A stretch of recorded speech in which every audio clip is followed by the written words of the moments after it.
Muy buenas noches, amados hermanos. Pues continuamos con este estudio. Me acomodo. Con este estudio, hermanos, que ya iniciamos hace 2 semanas y que ha sido muy edificante en lo que se refiere a los fundamentos, a los cimientos de la fe cristiana. Yo espero, amado hermano, que estés estudiando este tema con toda la intención de que tu vida sea edificada. Un tema, amados hermanos, que tal vez para algunos sea un repaso, sea regresar a algunos aspectos que posiblemente habíamos olvidado o habíamos dejado de tomar en cuenta en nuestra vida cristiana. Y para otros posiblemente sea un conocimiento que hoy viene a ser luz, viene a ser revelación a sus vidas, y que esperemos en Dios, amados hermanos, que para todos sea el caso que sea de bendición. Yo espero en el nombre de Jesús que estés aprovechando y que estés, tal vez haya dudas, tal vez nazcan nuevas dudas, y que esas dudas, hermano, te lleve a investigar, que esas dudas nos lleve a todos a meditar en la palabra, en cómo estamos nosotros siendo edificados. Lo estamos haciendo de la forma correcta o hemos estado edificando nuestra vida cristiana en un fundamento equivocado. Bien, amados hermanos, antes de que continuemos, vamos a poner en manos de Dios este estudio. Padre mío, te damos gracias, Dios Todopoderoso. Te damos gracias, Señor, pidiéndote perdón primeramente, Señor, por las cosas, los pensamientos que hemos hecho o que hemos tenido, y las cosas que hemos hecho mal, Padre. Hoy nos ponemos en tus manos, Señor, para que tú obres con poder, Espíritu Santo, y fluyas a través de este estudio, Señor, y llegues al corazón de mis hermanos, siembres esa semilla, Señor, en tierra fértil, que hoy, Señor bendito Dios, mis hermanos, amados hermanos, al igual que yo, Señor, tengamos este tiempo de refrigerio, Señor, escuchando tu palabra, aprendiendo tu palabra, recordando, Señor, aquellos aspectos que el Espíritu trae a nuestra mente y nos lleva, Señor, al entendimiento de cómo debemos hacer las cosas. Gracias te damos, bendito Dios, por este tema. Lo ponemos en tus manos, Espíritu de Dios, para que tú, Señor, me uses como instrumento fiel en tus manos, y se cumpla el objetivo que tú tienes trazado para nosotros, Señor. Gracias te damos, Señor, en el nombre de Jesús. Bien, amados hermanos, pues estuvimos viendo algunos aspectos que tienen que ver con los fundamentos de la fe cristiana. Vimos la clase anterior, Mateo 16, 18, no sé si recuerdas, hermano, espero que sí, cuando Pedro, ¿sí? Bajo una revelación de parte de Dios, le decía a nuestro Señor Jesucristo: tú eres el Cristo, el Hijo del Dios viviente, ¿sí? Y el Señor le decía a Pedro que precisamente Petros, ¿verdad?, sobre esta roca, hablando de sí mismo, de nuestro Señor Jesucristo, hablando él mismo de sí mismo, decía: y sobre esta Petra, sí, se levantará mi iglesia. Muy bien, amados hermanos, pues recordemos que este era un punto que ha sido, o es un punto que ha sido mal interpretado en ocasiones. Nosotros ya lo consideramos y llegamos a la conclusión de que no era sobre ese guijarro, no era sobre esa piedrecilla pequeña, sino era sobre la piedra, sobre la roca grande, ¿sí?, que es nuestro Señor Jesucristo, donde se va a levantar el fundamento. Bien, hermano, si esto es así, yo espero que tú, hermano, estés ahorita conviccionado de que esa roca sobre donde tu vida está cimentada, sobre la roca, el fundamento, ¿sí?, sobre nuestro Señor Jesucristo, ¿sí?, se encuentre tu vida, ¿sí?, edificándose como ese edificio, hermanos, que veíamos en una de las clases, ¿sí?, donde se levanta toda una vida cristiana, hermano, y que nosotros vayamos entendiendo, ¿sí?, que ese fundamento es inamovible, que ese fundamento es eterno, que ese fundamento es el alfa, el omega, el principio y el fin, que es sobre aquel fundamento sobre donde nuestra vida tendrá el camino correcto, el caminar correcto, y que no haya, hermano, no haya en tu vida desviaciones, ¿sí? Que puedas sentir o que puedas pensar, ¿sí? Que pudiésemos levantar otro fundamento. Y ya lo analizamos, lo estudiamos, y no hay otro fundamento que Jesucristo, nuestro Señor y Salvador, nuestro suficiente y único Salvador. Así es que hasta ahí, hermano, nosotros nos quedamos la clase anterior. Yo espero que en este momento, hermano, ya estés preparado. Vamos a ver ahora, les había comentado una tarea. Les dije, vamos a revisar por ahí 2 de Timoteo 3:16, y vamos a revisar Hebreos 4:12, ¿sí? 12 y 13.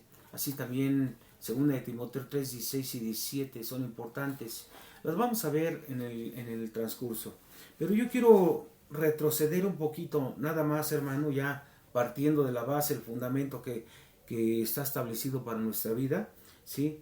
Vamos a recordar, hermano, que de aquí se derivaban 3 aspectos importantes que quiero que recordemos. Mateo 16, del 13 al 18, cuando el Señor precisamente le comenta a Pablo: bienaventurado, porque lo que tú dices es una revelación de parte de Dios, de que yo soy el Cristo, ¿sí? Y el Hijo del Dios viviente. Y esa revelación nos lleva a 3 aspectos importantes que quiero retomar, hermano. Quiero retomarlos porque son importantes. Una, se derivan 3 aspectos fundamentales. Entre ellos es el encuentro personal y directo con Cristo, ¿sí? Ahí Pedro tiene un encuentro directo con Cristo. Después tiene una revelación espiritual directa de Cristo, donde Cristo se presenta, ¿verdad? Como la manifestación del Hijo de Dios, del Hijo del Dios viviente. Y la tercera es el reconocimiento personal de Cristo, hermano, el reconocimiento personal de Cristo, donde Pedro puede ver a Cristo como el Hijo del Dios viviente. Un cuarto aspecto es la confesión abierta de Pedro, cuando le dice, tú eres el Hijo del Dios viviente. Entonces Pedro está viendo a la persona de Cristo como el Hijo del Dios viviente. Él ya lo tiene entendido para su vida, Pedro. ¿Tú lo tienes entendido para la tuya, hermano? Tú sabes, en tu nacimiento, tú pudiste o viviste esta manifestación, estos 3 aspectos o 4 en tu vida. ¿Tuviste un encuentro personal con Cristo? ¿Sí? A ti el Señor te reveló su persona. Tú pudiste reconocerlo a Él como el único y suficiente Salvador de tu vida, y a su vez eso te llevó a ti a tener una declaración de que Él era tu Señor de señores. Si esto es así, hermano, esa es la forma correcta en que nosotros podemos decir o podemos establecer que se ha levantado un fundamento correcto, ¿sí? Jesucristo, ya como el Salvador, como el ungido de Dios, ¿sí? Es el que forma parte de tu fe, es el principio donde vas a construir tu edificio a partir de tu nacimiento, ¿sí? Esto es importante. ¿Quién te va a revelar todo esto? Esto va a ser revelado por fe y va a ser revelado por el Espíritu Santo a tu vida. Lo leímos en Juan 16, 13, 14. Déjame te lo vuelvo a leer. Pero cuando venga el Espíritu de verdad, Él os guiará a toda la verdad, porque no hablará de su propia cuenta, sino que hablará de todo lo que oyere, y os hará saber las cosas que habrán de venir. Él me glorificará, porque tomará de lo mío y os lo hará saber. Todas las cosas, hermano, cuando tú compartes la palabra de Dios, en ocasiones, hermano, tú lo has vivido, estás hablando y están fluyendo en tu vida, en tu mente y en tu boca, está fluyendo la palabra, y estás recordando aquello que te fue enseñado con anterioridad, aquello que te fue dado como una revelación, y aquello que para ese momento en específico, ese momento concreto, ¿sí? Te está llevando a dar la verdad, te está llevando a dar el consejo, ¿sí? La revelación de parte de Dios hacia la persona que tú le compartes. Es el Espíritu el que se encarga de hacer eso, es el que te recuerda. A veces, hermano, no es tu memoria, no pienses que es tu memoria, es el Espíritu que es el que está fluyendo en ti y es el que está llevando esa palabra hacia la persona que la recibe, ¿sí? Entonces vamos a ver precisamente, ya empezamos a tocar el tema de esa palabra, ¿verdad? De la palabra de Dios, que es tan importante para nuestra vida, ¿sí? ¿Cómo debemos edificar, hermano? Aquí viene una pregunta: ¿cómo podemos continuar edificando sobre este cimiento? ¿Cómo podemos continuar? ¿Sí? Tenemos que tener cuidado que sobre este edificio, sobre este cimiento, no vayamos a edificar de forma incorrecta. No vayamos a pensar que las emociones, ¿sí? Son las que van a darnos la pauta para edificar. No vamos a pensar que los rituales, ¿sí? Son los que nos van a llevar a construir una vida cristiana correcta. ¿A qué me refiero? ¿Sí? Emociones de me siento contento, me siento feliz, por eso sigo yendo a la iglesia, por eso participo, por eso no falto, ¿sí? Esas son emociones, porque cuando voy a la iglesia salgo y salgo contento, salgo feliz, levanto las manos, y cosas por el estilo. No son las emociones las que van a formar parte de ese fundamento, ¿sí? Tampoco son los rituales, ¿sí? El pensar que debo de comportarme y hacer cosas con ciertas reglas, ¿sí? Seguir ciertos principios, utilizar ciertos utensilios, ¿sí? Hacer ciertas cosas que anteriormente, digamos, el pueblo de Dios hacía, o cosas por el estilo, son los que nos van a llevar a establecer un fundamento correcto, ¿sí? No es de lo que está hablando la palabra de Dios, no es el fundamento. Vamos a ver, hermano, y lo vamos a ver con un ejemplo. Yo te invito a que vayas a Mateo 7, 24 al 27. Vamos a empezar, hermanos. Mateo 7, 24 al 27.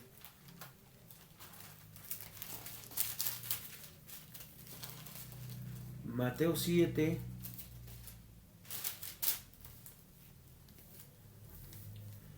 dice como título en la Reina Valera, los dos cimientos.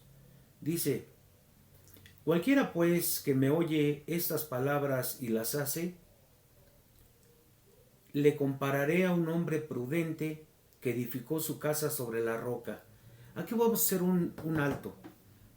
Vamos a continuar con la lectura, pero quiero que hagamos un alto, quiero que subrayes, ¿sí? Esta parte. Cualquiera pues que me oye, dice el Señor, estas palabras y las hace. Dos aspectos fundamentales en la vida del creyente. Dos aspectos esenciales de la vida del creyente. Oír la palabra, y ¿cuál es la segunda? Hacerlas.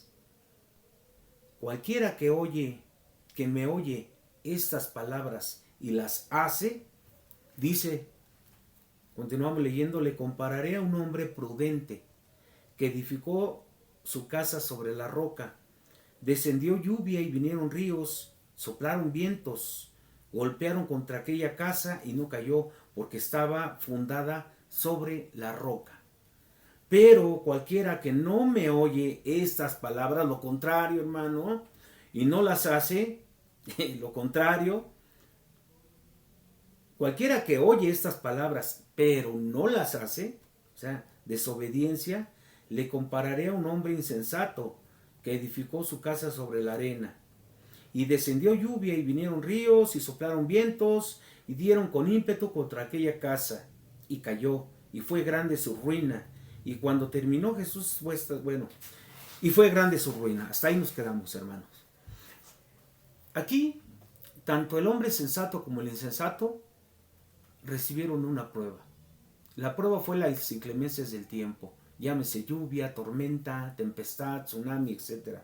¿Sí? Esto nos habla de las pruebas, hermanos. Todos estamos viviendo bajo las mismas circunstancias. Pruebas que como las que ahora vivimos, todas las estamos padeciendo, ¿sí? Pero no todos tenemos la misma firmeza. Depende. Depende cuál sea el fundamento sobre el que edificaste. Aquí habla del ejemplo sobre el cual edificaste la casa, ¿sí? Es decir, las tribulaciones. Dice Hechos 14:22, es necesario que a través de muchas tribulaciones entremos en el reino de Dios. Es necesario que a través de muchas tribulaciones entremos en el reino de Dios. Cualquier camino, hermano, que se te plantee donde no haya sufrimiento para llegar a Dios es un camino equivocado. Cualquiera que te plantee, cualquier doctrina, pensamiento, filosofía que te diga que no necesariamente tenemos que padecer, o cualquier hermano, ¿sí? Cualquier iglesia donde se predique que todo es felicidad en Dios, que no va a haber problemas, que no va a haber aflicciones, es una forma incorrecta, desviada de tomar lo que el Señor nos está dando en su palabra, diciendo en su palabra. Tendrá que haber tribulaciones, dice el Señor, que tendremos aflicciones, pero confiad, yo he vencido al mundo, ¿sí? En la vida tendréis aflicciones. Así es, hermanos. Entonces, las aflicciones aquí las tenía el sensato y el insensato. ¿En qué radicaba todo? ¿En qué radicaba? ¿En dónde estaba su fundamento? Y eso es a lo que vamos, hermano, con este estudio. A entender que si nosotros estamos bien fundamentados sobre la roca, que es Jesucristo, caminamos sobre la roca que es Jesucristo, edificamos sobre la roca que es Jesucristo, nuestra vida se irá levantando de una forma correcta, de una forma sana, de una forma que aunque vengan situaciones difíciles a nuestra vida cristiana, ¿sí? Todas esas cosas nos ayudarán a bien, como dice la Escritura, que al que está en Cristo todas las cosas le ayudan para bien. Entonces, ¿qué debemos entender con esta metáfora de edificar sobre la roca, hermanos? ¿Cuál es el aspecto principal? ¿Qué significa para cada uno de nosotros los cristianos? ¿Sí? El Señor lo dejó bien claro en Mateo 7:24, ¿no? Lo que acabamos de leer. Cualquiera pues que me oye estas palabras y las hace, le compararé a un hombre prudente que edificó su casa sobre la roca. Entonces, hermano, edificar sobre la roca significa ¿qué? Escuchar y hacer lo que Cristo dice.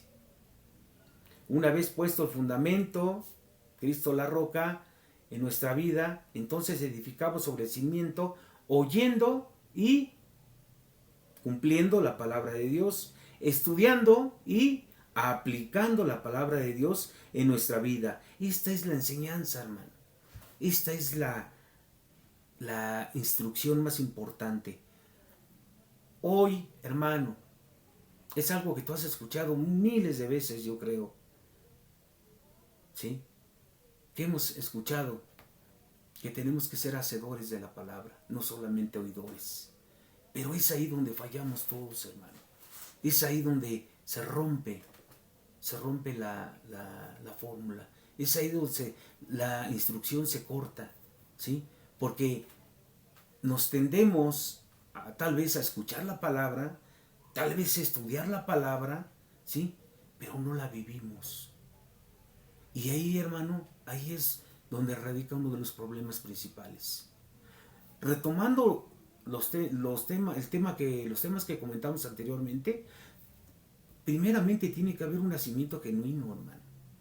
Tienes que haber nacido en Cristo y tienes que haber sido ya tu vida rendida a Él, ¿sí? Y una vez que eso ha sido hecho, entonces, hermano, ahora viene la obligación de construir, de edificar sobre ese fundamento que es nuestro Señor Jesucristo. A lo mejor no se puede construir porque no hay un previo nacimiento genuino. A lo mejor también ese nacimiento no fue real en tu vida. Yo no soy nadie para cuestionarlo, hermano, ni me atrevería a decir que tú no naciste en Cristo, que no hiciste de forma genuina. Eso es algo que cada uno de nosotros conoce, que cada uno de nosotros puede ver en su vida. ¿Por qué? Porque la palabra es clara y dice que por sus frutos seremos conocidos. Por los frutos seremos conocidos. Entonces, en nuestra vida empieza a haber frutos, hermano. ¿Sí? En nuestra vida empieza a haber cambios, transformación de nuestra vida. Empieza a morir lo malo y da pauta a lo bueno.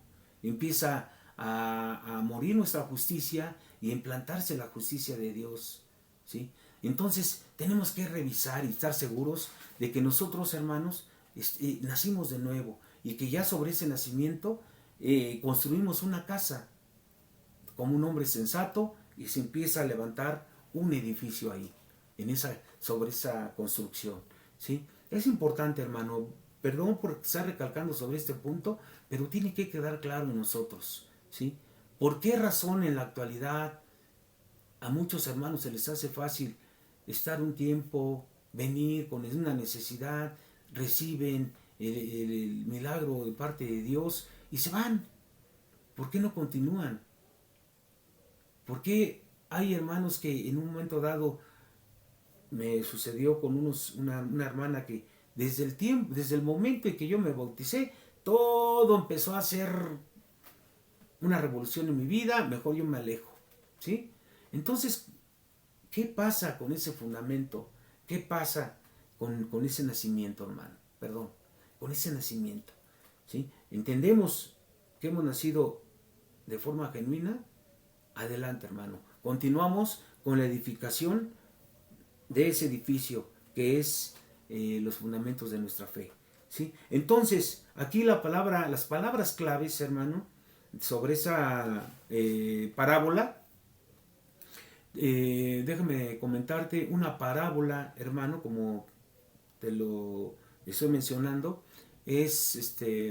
Una parábola es una forma literaria, donde se toma una parte que se está viviendo, una situación real, para explicar, ¿sí?, una revelación divina, para explicar una verdad divina. Entonces, por eso el Señor usaba parábolas, ¿sí? Y aquí pues habíamos dicho, ¿cómo entendemos esta metáfora? Que es otra forma literaria, ¿no? Entonces aquí hay dos cosas. Una, oír la palabra, tanto el sensato como el insensato oyeron la palabra. La diferencia fue que uno hizo conforme a la palabra y el otro no escuchó, no obedeció, perdón. Escuchó la palabra, pero no obedeció. Mateo 7:24. Hasta ahí, hermano, podemos entender que es importante empezar a edificar, ¿sí?, no solamente leyendo, estudiando o conociendo la Escritura, sino también tenemos que hacer. Ser hacedores es el complemento, ¿sí?, de escuchar la palabra. Escucho la palabra y la pongo por obra. Leo la Escritura, hay revelación, la llevo a la práctica, ¿sí? ¿Cuánto error se comete en este sentido? ¿Cuántos hermanos creen que en un escritorio, en una mesa, con un café o con un vaso de agua al lado, ¿sí?, voy a crecer en mi vida cristiana, solamente tomando la Biblia y leyéndola, ¿sí? Eso, hermano, es bueno, es correcto, pero hay que aplicar la segunda parte, hay que llevar a cabo la segunda parte, que es poner por obra. Entonces, ahora sí, hermano, yo te pido, vamos a 2 de Timoteo 3:16, 2 de Timoteo 3:16, donde podemos leer: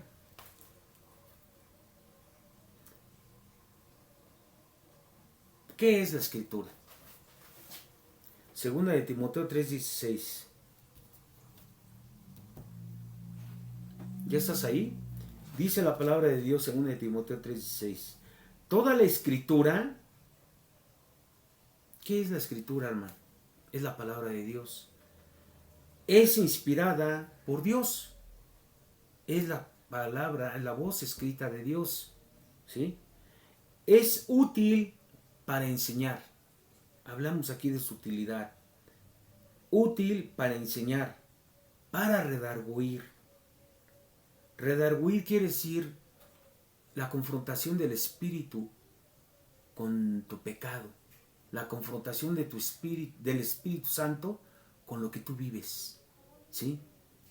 Con lo que nosotros, hermanos, estamos haciendo mal. El Espíritu viene y nos convence de pecado. El Espíritu nos habla que estamos en un error. El Espíritu viene y nos alerta de que podríamos, ¿sí?, caer en un error. Es ahí, eso se le llama redarguir, hermano. El Espíritu te está confrontando y te está haciendo entender, te está alertando, ¿sí? Entonces, toda escritura es inspirada por Dios y útil para enseñar, para redarguir, ¿sí?, para corregir. Ya el Espíritu Santo ya te redarguyó, te hizo ver tu pecado, ahora hay que corregir. O sea, es útil la palabra de Dios para corregir, para instruir en justicia, para que conozcamos la justicia de Dios, ¿sí?, y se sobreponga sobre nuestra propia justicia. Entonces, viene el versículo 17, donde se habla del objetivo, que es el plan de Dios, a fin de que el hombre de Dios sea perfecto. Ese es el plan de Dios, hermano, de que el hombre de Dios sea perfecto, enteramente preparado para toda buena obra, enteramente preparado para toda buena obra. Es decir, que en nuestra vida cristiana, en ese edificio que levantamos, nosotros nos estamos preparando cuando estudiamos la Escritura para hacer cosas buenas, para hacer buenas obras, ¿sí? Las hacemos porque ya somos salvos. Las hacemos porque lo hacemos en consecuencia a haber recibido la salvación. Lo hacemos en consecuencia a haber sido perdonados.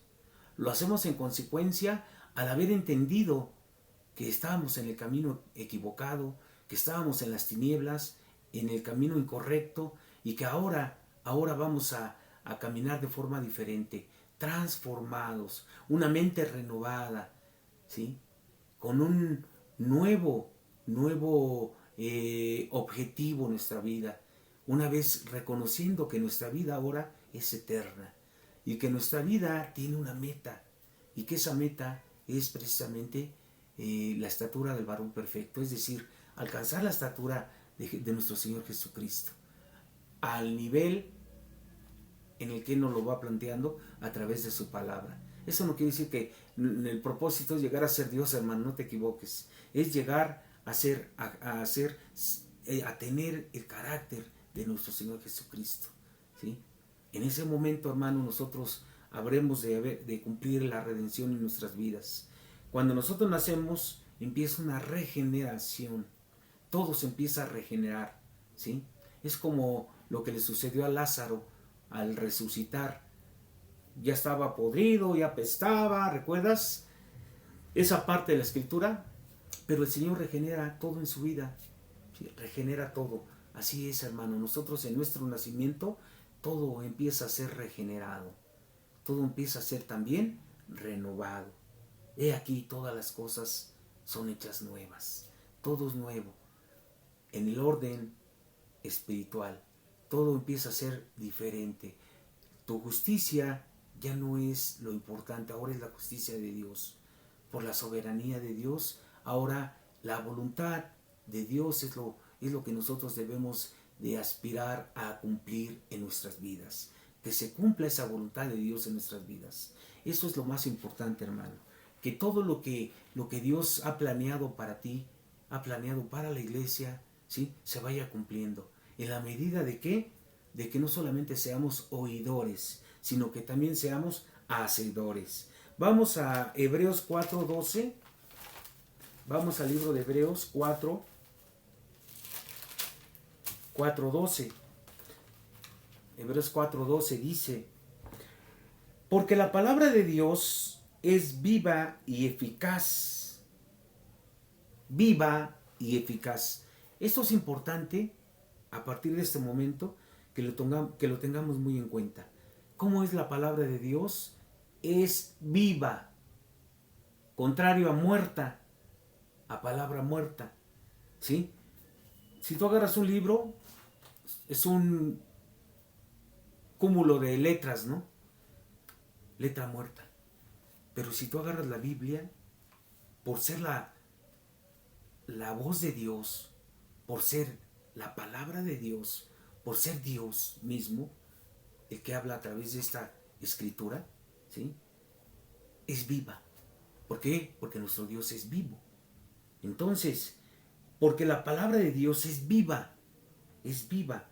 Cuando nosotros nacemos, nacemos a través de nuestra vida espiritual, lo hacemos a través de la palabra.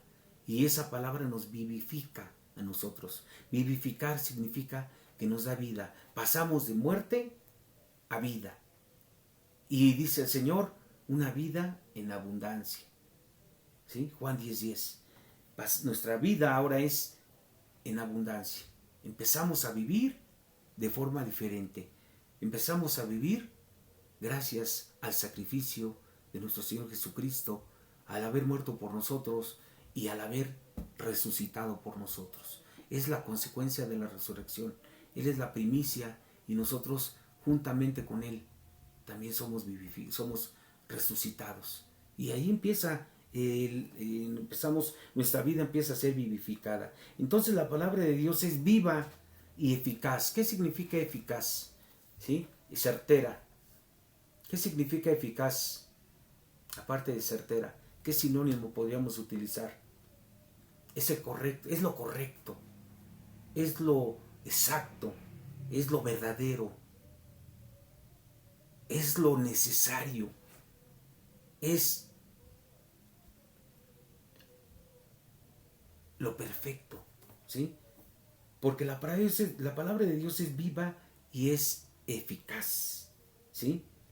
Y más cortante que toda espada de dos filos. Una espada de dos filos, al moverla, hermano, por donde quiera que se encuentre algún objeto, lo parte. Ya sea que la lances hacia la izquierda o la lances hacia la derecha, en ambas acciones cortará, ¿sí? Entonces es una espada que tiene dos filos. Esto viene un poco refiriéndose a la pequeña espada que usaban los romanos en ese tiempo, hermano. Una espada de dos filos, ¿sí? Y dice aquí la eficacia, ¿sí? Por qué es viva la palabra, por qué es viva la palabra de Dios, ¿sí? ¿Qué es lo que realiza, ¿sí? Bueno, lo que realiza dice, penetra hasta partir el alma y el espíritu. Es decir, el corazón lo parte en cachos, ¿sí? Penetra todo lo que hay adentro de él. Voluntad, ¿qué más? Conciencia, ¿qué más? Pensamiento, mente, todo lo que hay ahí lo parte, ¿sí? Lo hace que sea, así como si partieras algo, hermano, y se ve lo que hay adentro, ¿sí? Todo lo que hay adentro. Exactamente ese es el efecto que tiene esta espada de dos filos, ¿sí? Y puede partir el alma y el espíritu. También el espíritu. ¿Qué hay en el espíritu? Las coyunturas y los tuétanos. Algo muy difícil de hacer por una espada. Parte el hueso y se ve todo, las coyunturas y el tuétano. Y discierne, separa, ¿sí? Pone en evidencia, pone de manifiesto los pensamientos y también las intenciones del corazón. Es decir, la palabra de Dios pone todo de manifiesto, desnuda. La palabra de Dios pone sobre la mesa, la palabra de Dios hace todo eso, ¿sí? En nosotros. La palabra de Dios hace todo eso en la iglesia. La palabra de Dios hace todo eso, ¿sí? En nosotros, hermano, en nuestra vida cristiana. Es decir, cada que nosotros leemos la palabra, se da ese efecto en nosotros, ¿sí? Nosotros esa palabra la recibimos y algo sucede en ella. Dice, termino esto y vamos a ir a otra cita que es importante. Y discierne los pensamientos y las intenciones del corazón. Versículo 13. Y no hay cosa creada que no sea manifiesta en su presencia.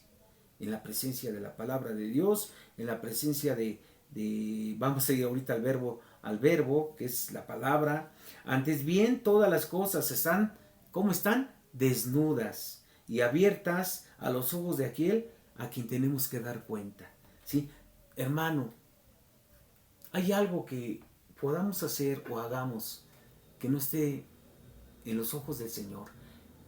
Que en los ojos de nuestro Dios Padre, ¿hay algo que podamos esconder a Él? ¿Sí? Y muchas veces pensamos que así es, hermano, que podemos hacer cosas y decir cosas, ¿sí? Y pensar que Dios no está ahí escuchando y viendo lo que estamos haciendo, ¿sí? Error número, si quieres tú ponle el 1, porque estamos con los fundamentos, ¿sí? Un error muy grande, hermano, el pensar que podemos hacer, decir, hablar, murmurar, engañar, ¿sí? Mentir, que es mentir, ser hipócrita, ¿sí? Ser adulador, ser mentiroso, ¿sí? Y Dios no se va a dar cuenta. Pensamos que, bueno, no creo que lo haya escuchado. Hermano, todo está, dice aquí la palabra, todo está manifiesta en su presencia, ¿sí? Quiero que vayamos a Isaías 55:10. Isaías 55:10, hermano, por favor. Isaías 55:10 dice: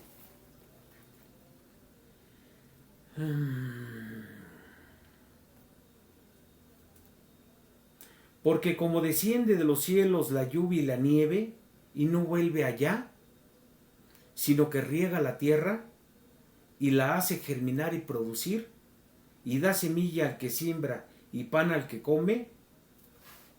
11. Así será mi palabra que sale de mi boca, no volverá a mí vacía, sino que hará lo que yo quiero, y será prosperada en aquello para que la envíe. Déjame, te lo repito el 10 y el 11. Porque como desciende de los cielos la lluvia y la nieve, y no vuelve allá, sino que riega la tierra y la hace germinar y producir, y da semilla al que siembra y pan al que come, así será mi palabra que sale de mi boca. No volverá a mí vacía, sino que hará lo que yo quiero, y será prosperada en aquello para que la envíe. Es decir, hermano,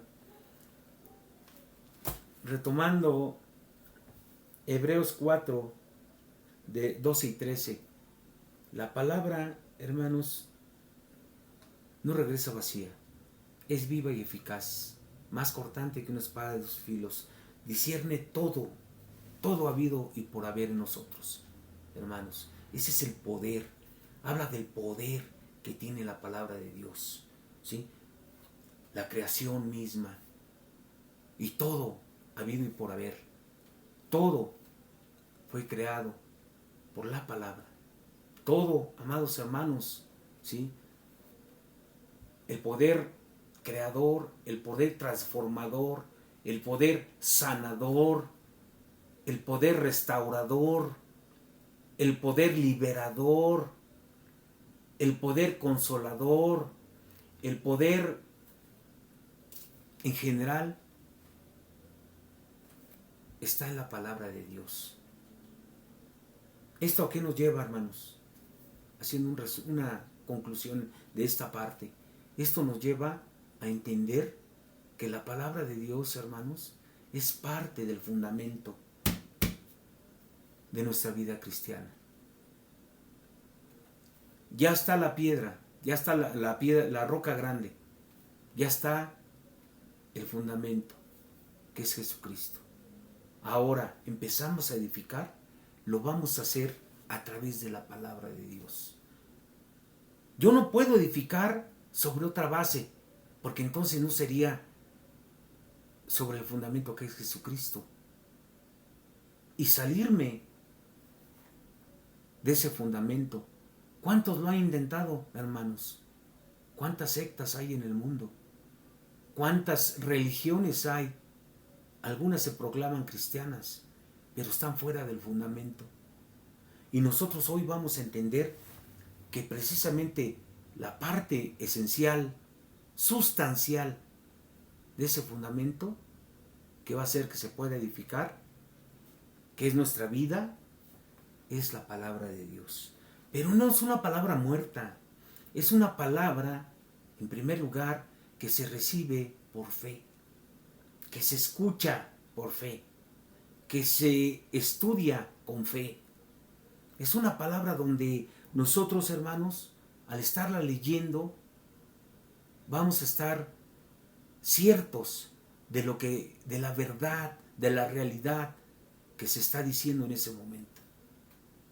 Nosotros, cada palabra de parte de Dios es una palabra que nunca va a regresar vacía. Cuando nosotros emitimos una palabra que viene de la Escritura, estamos hablando de la voz misma de Dios. Y si nosotros estamos en condiciones para que el Espíritu Santo fluya a través de nosotros, esa palabra lleva ese poder transformador, sanador, restaurador, consolador, que nosotros estamos externando, que nosotros estamos hablando, predicando, o estamos aconsejando o ministrando, hermano.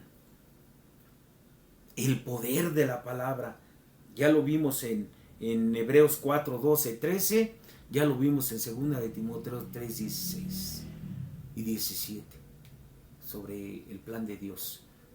Ese es el plan de Dios, hermanos, que nosotros conozcamos la verdad. Juan 10, 10, Juan 14, 6, no, sí, Juan 14, 6, ¿qué dice?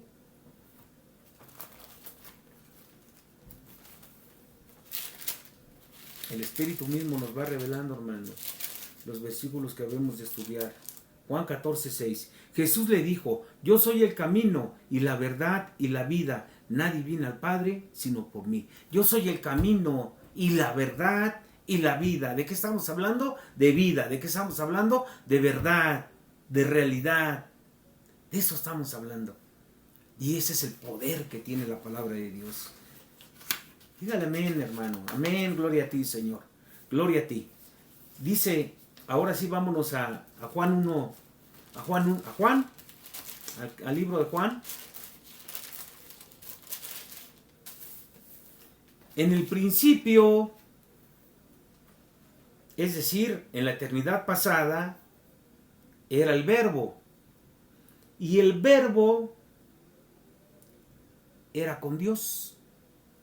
Y el Verbo era Dios. Juan 1:14. Y aquel Verbo fue hecho carne y habitó entre nosotros, y vimos su gloria, gloria como del unigénito del Padre, lleno de gracia y de verdad. Es decir, en el principio era el Verbo. El Verbo era Dios. Gloria a Dios, hermano. Esto está... disfrútalo. En el principio era el Verbo, la palabra. Y el Verbo era con Dios y el Verbo era Dios. ¿De quién está hablando? De nuestro Señor Jesucristo. ¿Sí? Pero claro, era el Hijo aún no encarnado. ¿Sí? Sin humanidad. Aún era Dios. En el principio era el Verbo, y el Verbo era con Dios, y el Verbo era Dios. El Hijo era Dios.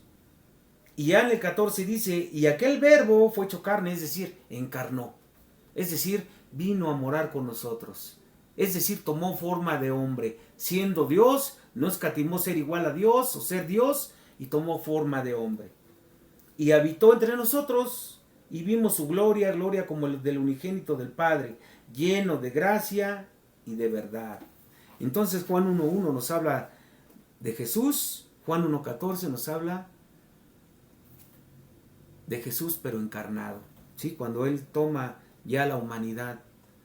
Y dice Apocalipsis 19.13, Cristo, está hablando de Él, dice, estaba vestido de una ropa teñida en sangre y su nombre es el Verbo de Dios. Recuerda, hermano, desde el Génesis hasta el Apocalipsis se habla de nuestro Señor Jesucristo. Estamos hablando de la palabra, estamos hablando de la escritura, estamos hablando del verbo. El verbo era Dios, el verbo era con Dios, el verbo tomó forma de hombre, el verbo encarnó, lleno de gracia y de verdad. Estamos hablando de lo mismo. La escritura, la palabra de Dios, nuestro Señor Jesucristo, estamos hablando de la misma esencia, la misma sustancia. ¿Sí? Estamos hablando de la divinidad. Estamos hablando de Dios. Amén. Amén. Ahora, hermano, si esto es así para nuestra vida, si esto es así, amados hermanos, si sometemos ahora, en base a esto, dos pruebas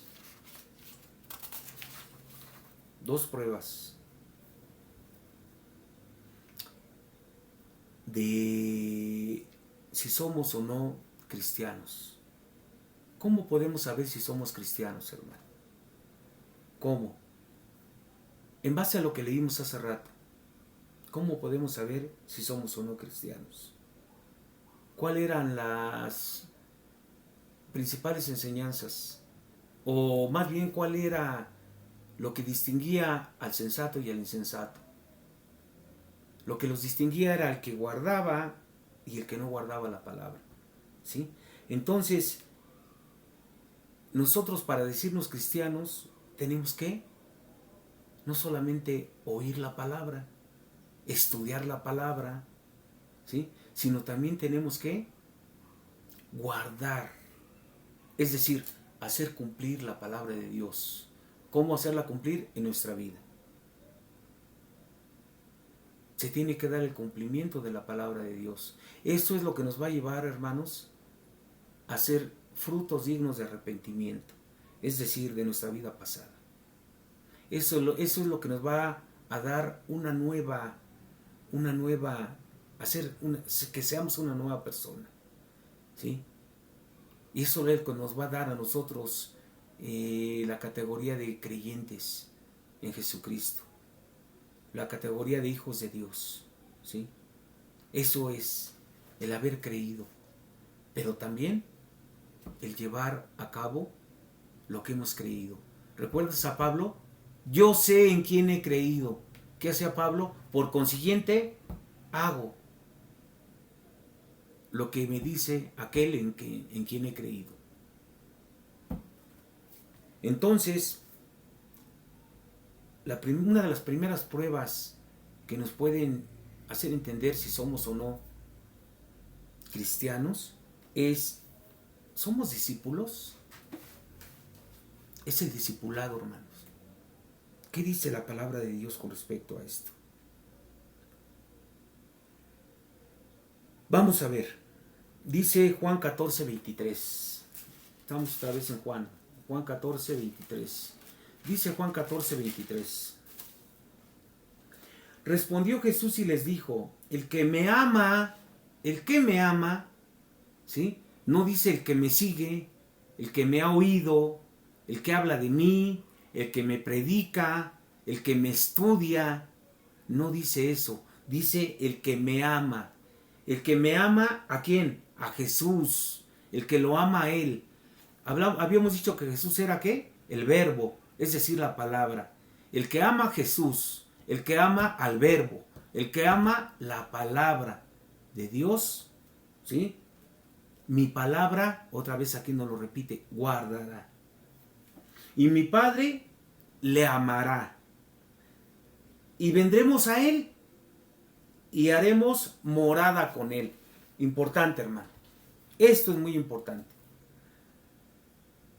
Respondió Jesús y les dijo: el que me ama, mi palabra guardará, y mi Padre le amará. Entonces, el que no le ama, no guarda la palabra, ni tampoco recibe el amor del Padre.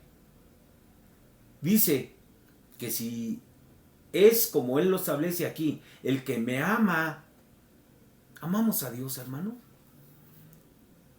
¿Podemos decir que amamos a Dios?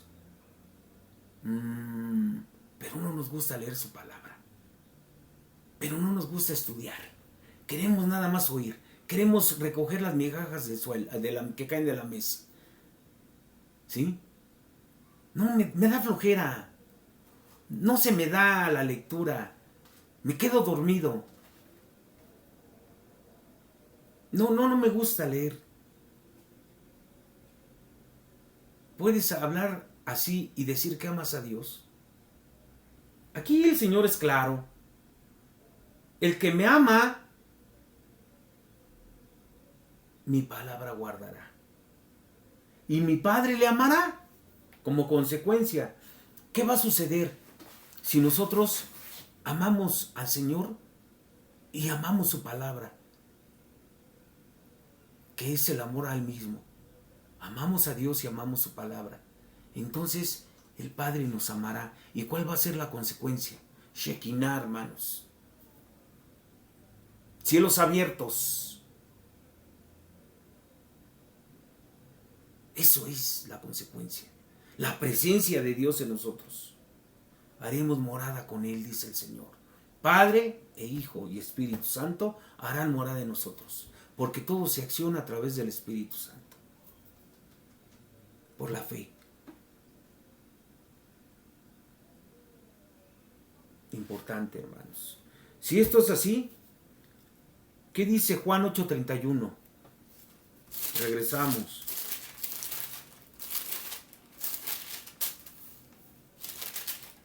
Juan 8:31. Dijo entonces Jesús a los judíos que habían creído en Él, perdón que te lo repita de esa forma. Si vosotros permaneciereis en mi palabra, otra vez regresamos a permanecer, a abrazar, ¿sí? Seréis verdaderamente mis discípulos. Si nosotros no estudiamos la Biblia, si nosotros no leemos la Biblia, si nosotros no escuchamos la palabra de Dios, ¿cómo podemos llamarnos cristianos? Nuestro fundamento entonces no es Jesucristo. A lo mejor por ahí hay un problema, hermano. Por eso esta parte, este estudio se llama Los Fundamentos de la Fe Cristiana. Porque tenemos que ir a ese fundamento. Y es importante que entendamos esta palabra. Dijo entonces Jesús a los judíos que habían creído en Él: si vosotros permaneciereis en mi palabra, dice, entonces sí seréis verdaderamente mis discípulos, ¿sí? Y conoceréis la verdad, y la verdad os hará libres. Otra parte de la Escritura dice, en eso sabré si son mis discípulos, si se aman los unos a los otros. ¿En qué se resume toda la ley, Señor? En dos grandes mandamientos. Amarás al Señor tu Dios con todo tu corazón, con toda tu alma, con toda tu mente y con todas tus fuerzas, y a tu prójimo como a ti mismo. Vámonos, hermano. Entonces tengo que amar a Jesús, tengo que amar la palabra, buscar conocerla, ¿sí?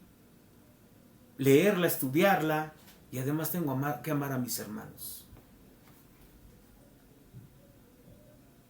Es más, al prójimo, hermanos o no. Al prójimo en general. Tengo que amar a Dios y al prójimo. ¿Sí? En eso se resume toda la ley. Amarás al Señor tu Dios y al prójimo como a ti mismo. Entonces, yo estudio mucho la palabra, ¿no? Yo leo, tengo revelaciones tremendas, ¿sí? Poderosas, aguas. Agárrense porque ya llegó el... Pero la palabra de Dios dice que nos amemos unos a otros, como a nosotros mismos. Pero no me gusta hacer obras, pero no me gusta convivir con los prójimos. ¿Quiénes son los prójimos, Señor? ¿Para qué están los prójimos si aquí estoy yo? ¿No te basta? ¿Para qué quieres a los prójimos? Tremendo, ¿verdad, hermano? Tremendo. Entonces, el que no me ama, lo contrario, no guarda mis palabras. No le importa. Y las palabras que habéis oído no es mía, sino del Padre que me envió. Os he dicho estas cosas estando con vosotros. El Señor estaba con nosotros, con los discípulos. Y ya nos adelanta, ¿no? Mas el Consolador, el Espíritu Santo, a quien el Padre enviará en mi nombre, Él os enseñará todas las cosas y os recordará todo lo que yo os he dicho. Él nos recordará lo que te decía hace rato, hermano. Esa es la primer prueba. Eres discípulo de Dios, entonces tienes que amar su palabra y tienes que amarlo a Él. Pero sabes que este tipo de amor, hermano, no es el concepto que nosotros tenemos de amor. Esa sería la segunda prueba, la prueba del amor. Dice Primera de Juan 2, Primera de Juan 2, versículo 4 y 5. El que dice, yo le conozco y no guarda sus mandamientos, el tal es mentiroso, y la verdad no está en él. Pero el que guarda su palabra, otra vez, hermano, en este verdaderamente el amor de Dios se ha perfeccionado. Por esto sabemos que estamos en Él. Voy a repetirlo.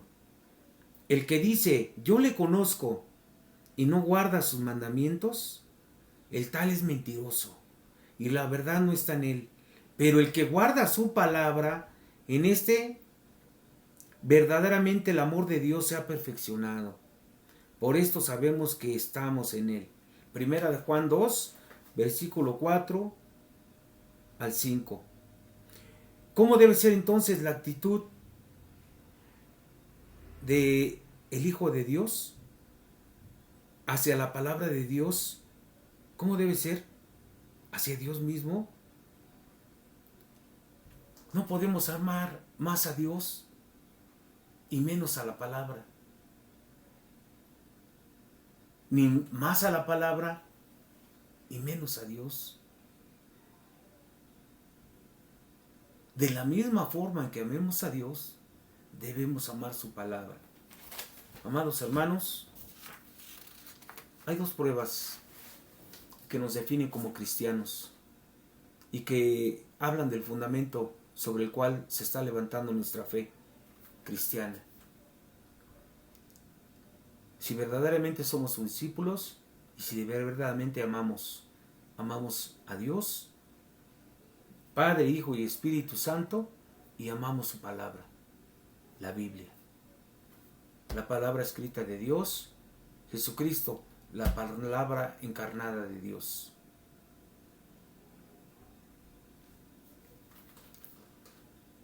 Hoy hasta aquí nos vamos a detener, amado hermano, y confío en el Señor que este tema nos lleve más a reflexión. Vamos a tener otra clase, si es necesario 2 más, donde quiero que veamos, nos centremos un poco más en lo que es la palabra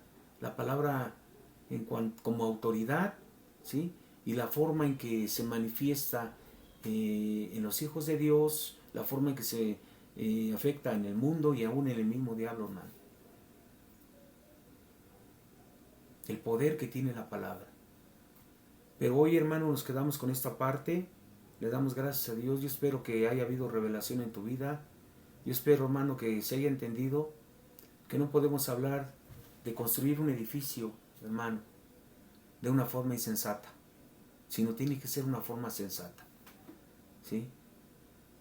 Que lo hagamos, hermanos, en el amor de Dios y en el amor de su palabra.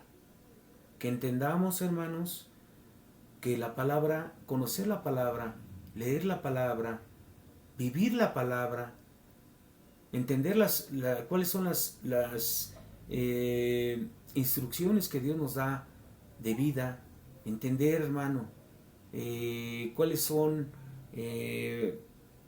cada uno de los aspectos morales, éticos, del pensamiento, la mente de Dios. Conocerla, hermanos, nos va a hacer entender también muchas cosas que para nosotros habían sido veladas y que hoy el Señor nos las revela. ¿A través de qué? De su palabra. Entonces, hermanos, es muy importante, y hoy nos quedamos con esa idea, es muy importante el estudiar la palabra de Dios, el amar la palabra de Dios, el buscarla recibir no adulterada, ¿sí? Por el contrario, de forma pura, no contaminada, dice Pedro, sino recibirla como Él nos la ha dado. Esta es, aquí se recibe, hermano, de parte de Dios, a través de su palabra. Gracias, Señor, gracias te damos, bendito Dios, por este tiempo. Gracias, bendito Padre, por permitirnos, Señor, estudiar un poco más, conocer un poco más y recibir de ti, Señor, grandemente, Padre, porque tú siempre te ocupas, Señor, de nuestro alimento espiritual. Hoy lo recibimos con gratitud, Padre, reconociendo y también, Señor, maravillándonos, Señor, de lo hermoso, Señor, que es conocerte, que es vivirte, que es abrazarte, Señor, y que es obedecerte, Padre. Gracias te damos, Dios poderoso. Gracias, bendito Dios. Gracias te damos en el poderoso nombre de nuestro Señor Jesucristo. Amén y amén. Gracias, amados hermanos. Nos vemos la próxima clase. Bendiciones. Y mañana tiempo de alabanza.